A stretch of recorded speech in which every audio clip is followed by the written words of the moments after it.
Assalamualaikum, selamat siang petani-petani Indonesia sekalian. Siang ini kita uji coba menggunakan sprinkle irigasi ya untuk penyiraman tanaman kelapa sawit untuk mempermudah.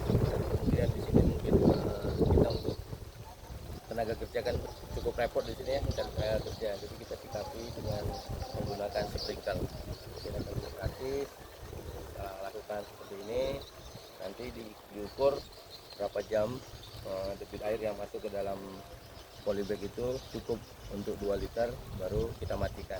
Nah di sini polanya kita buat per bed ya, nanti 2 jalur atau 9 sprinkle kita hidupkan, nanti kemudian di sana kita kasih keran pembatasan, kemudian untuk menghidupkan yang sana dimatikan keran yang di sini sehingga air bisa terbagi dan kita tidak menggunakan dap yang ukuran besar, hanya ukuran kecil yang kita gunakan saat ini. Assalamualaikum warahmatullahi wabarakatuh.